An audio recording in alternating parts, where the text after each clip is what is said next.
प्राचीन नगरी अयोध्या में लीला नाम की एक युवती रहती थी। वह अपनी दयालुता और विनम्रता के लिए पूरे गांव में जानी जाती थी। लीला एक अनाथ थी जिसे स्थानीय पुजारी पंडित रमेश ने पाला था जब उसके माता पिता की मृत्यु हो गई थी जब वह सिर्फ एक बच्ची थी। लीला की धन और समृद्धि की देवी माता लक्ष्मी के प्रति गहरी भक्ति थी। हर सुबह वह देवी को समर्पित छोटे से मंदिर में जाती थी, जंगली फूलों की एक साधारण माला चढ़ाती थी और दिया जलाती थी। माता लक्ष्मी में उनका विश्वास अटूट था और उनका मानना था कि देवी उन पर नजर रखती है और जीवन की चुनौतियों में उनका मार्गदर्शन करती है। एक दिन जब लीला पास की नदी से पानी इकट्ठा कर रही थी तो उसने टूटे हुए पंख वाले एक घायल पक्षी को देखा। बिना किसी हिचकिचाहट के उसने धीरे से घायल प्राणी को उठाया और घर ले आई। उसने इसकी चोटों की देखभाल की, इसे खाना खिलाया और इसकी देखभाल की जैसे कि यह उसके अपने परिवार का सदस्य हो। पक्षी, एक सुंदर मोर, ने जल्द ही अपनी ताकत वापस पा ली। लीला को क्या मालूम था कि मोर कोई साधारण पक्षी नहीं है, यह देवताओं का दूत था। उसकी दयालुता के प्रति कृतज्ञता के प्रतीक के रूप में मोर एक शानदार देवी में बदल गया। उसकी आंखें ज्ञान के तालाब की तरह थी और उसकी आभा से प्रेम और प्रचुरता झलक रही थी। मैं माता लक्ष्मी हूँ, उसने कहा, और मैं तुम्हें वरदान देने आई हूँ। तुम अपने दिल की इच्छा से कुछ भी मांग सकते हो। लीला खुशी और अविश्वास से अभिभूत थी।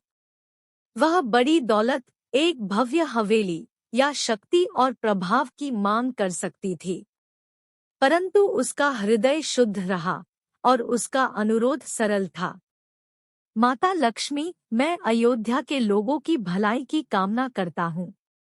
वे कभी भूखे न सोए और उनका दिल खुशियों से भरा रहे। माता लक्ष्मी लीला की निस्वार्थ इच्छा से प्रभावित हुई।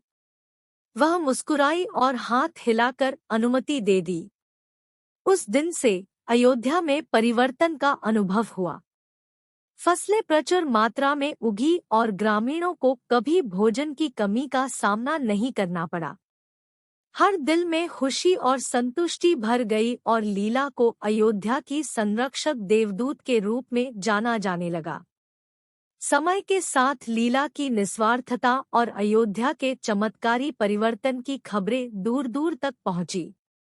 आसपास के गांवों से लोग उनसे मिलने आते थे, उनका आशीर्वाद और मार्गदर्शन लेते थे।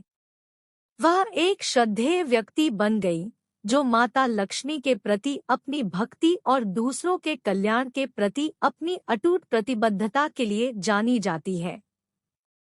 जैसे जैसे वर्ष बीतते गए, अयोध्या का विकास हुआ और लीला ने खुद को कम भाग्यशाली लोगों की सेवा के लिए समर्पित करना जारी रखा। उन्होंने बच्चों के लिए स्कूल, बीमारों के लिए अस्पताल और बेघरों के लिए आश्रय स्थल बनवाए। उनका जीवन निस्वार्थता और भक्ति की शक्ति का एक प्रमाण था। माता लक्ष्मी लीला और अयोध्यावासियों पर नजर रखती रहीं। वह शहर में व्याप्त समृद्धि और प्रेम से प्रसन्न थी। जब लीला के इस दुनिया से जाने का समय आया तो माता लक्ष्मी स्वयं उनके सामने प्रकट हुई। लीला, उसने कहा, पृथ्वी पर आपका समय समाप्त हो गया है, लेकिन आपकी निस्वार्थता और भक्ति की विरासत हमेशा के लिए जीवित रहेगी। अब आपको देवताओं के क्षेत्र में मेरे साथ शामिल होने के लिए आमंत्रित किया गया है, जहां आपको शाश्वत शांति मिलेगी और खुशी। चेहरे पर मुस्कान के साथ लीला ने निमंत्रण स्वीकार कर लिया और प्रेम, करुणा और समृद्धि की विरासत छोड़कर स्वर्ग चली गई। अयोध्या के लोग उनकी स्मृति और देवी माता लक्ष्मी का सम्मान करते रहे, यह जानते हुए कि सच्चा धन और समृद्धि दूसरों की निस्वार्थ सेवा में पाई जाती है।